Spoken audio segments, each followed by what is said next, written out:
I turned 92 last winter. That's when it settled in my bones that there isn't much runway left. You don't feel it all at once.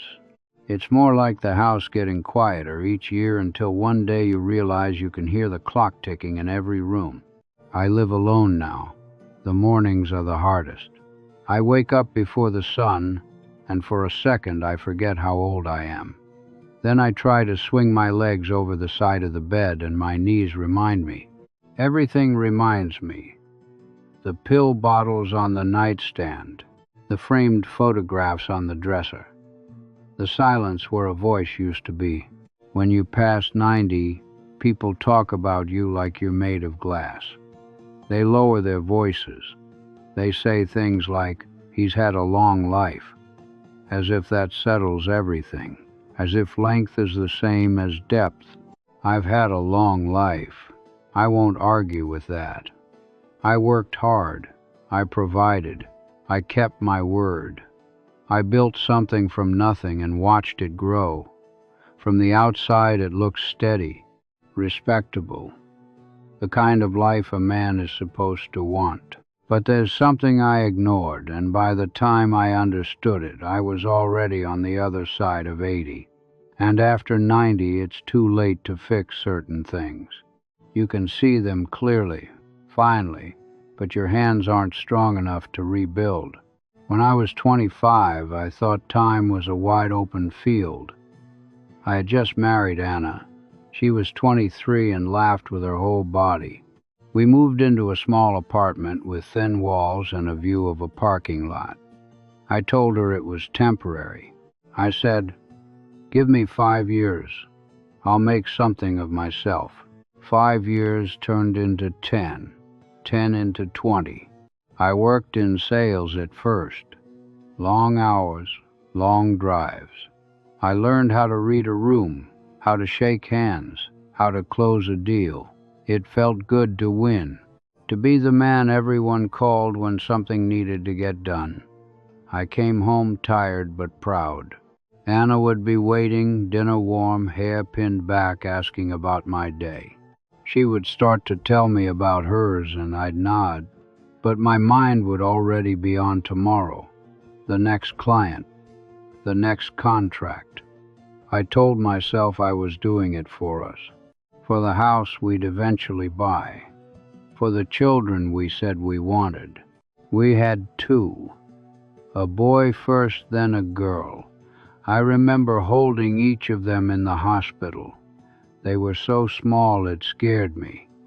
I promised myself I would give them everything I never had, and I did. At least, I thought I did.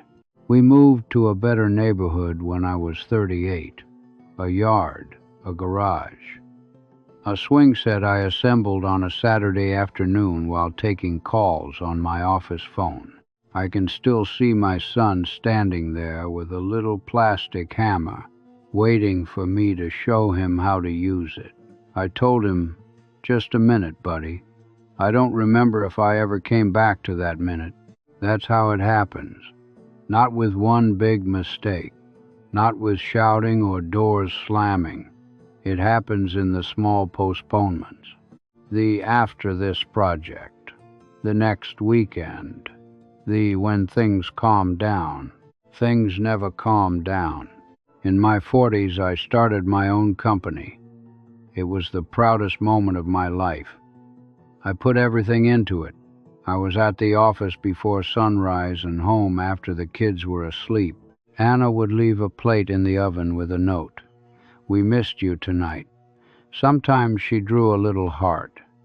I would smile, eat alone at the kitchen counter and tell myself it was temporary, just until we were secure.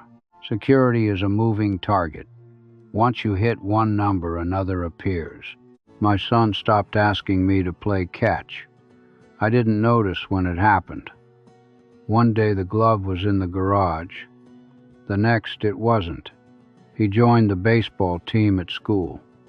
I made it to one game. I stood by the fence, checking my watch. He struck out twice. I remember feeling irritated, which shames me now. I had given up a Saturday for that. My daughter used to sit on the stairs when I came home, waiting to show me her drawings. Crayon houses with crooked chimneys, stick figures holding hands. After a while, the stairs were empty. Her drawings moved to the refrigerator, then disappeared altogether. Anna grew quieter, not bitter, just quieter. She stopped telling me about her day because she knew I wasn't really there. I thought we were solid. We didn't fight. We paid our bills. We hosted barbecues. People complimented our marriage. But a marriage can starve without anyone raising their voice. The slow cost of ignoring what matters doesn't show up in one dramatic scene. It's in the way your son learns to fix his own bike because you're not around. It's in the way your daughter confides in her friends instead of her father.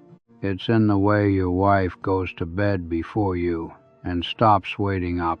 When I was 56, I had my first heart scare.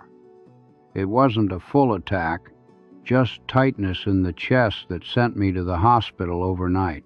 Lying there under the fluorescent lights, I felt small for the first time in decades.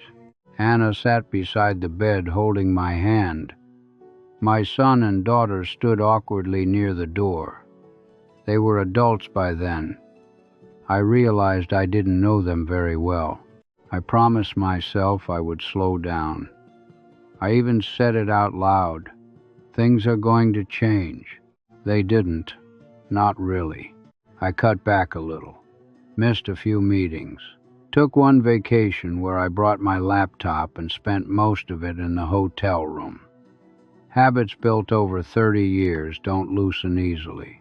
Work was where I felt competent, needed. At home, I felt like a guest who didn't know the rules. Then Anna got sick. It was cancer. Quiet at first. Fatigue we blamed on age. By the time they found it, it had already spread. We sat in the doctor's office holding hands like we had at 25. Only now our hands were spotted and thin. She looked at me in a way she hadn't in years. Not angry, not accusing, just tired. During those months of treatment, I finally cleared my schedule. I drove her to every appointment. I learned the names of her medications. I sat beside her on the couch and watched old movies.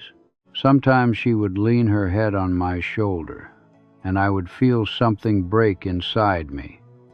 Not because she was sick, because I realized how many evenings I had chosen a conference call over this simple closeness. One night when the house was dark and she was in pain, she said, "I always thought we'd have more time." I didn't know what to say. I had built my whole life on that assumption. She died at 78. We had been married 53 years. At the funeral, people spoke about my dedication, my work ethic, the life I had provided. No one mentioned the evenings she ate alone. No one mentioned the way she stopped telling stories because I wasn't listening. After she was gone, the house felt enormous. The silence wasn't peaceful. It was accusing. My children visited at first. They brought their own families. My grandchildren ran through the same yard where that old swing set once stood. I tried to be present. I really did. But there's an awkwardness when you're trying to build a bridge that should have been built decades earlier. They were polite, kind, but they had their own lives. Inside jokes I didn't understand, traditions I hadn't been part of creating. As the years passed, the visits grew less frequent, not out of cruelty, just life, jobs, schools, other priorities. I had taught them, by example, that work comes first.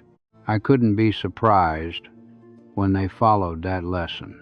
Now at 92, I spend a lot of time in this chair by the window. I watch the mail truck pass. I watch the neighbor walk his dog. Sometimes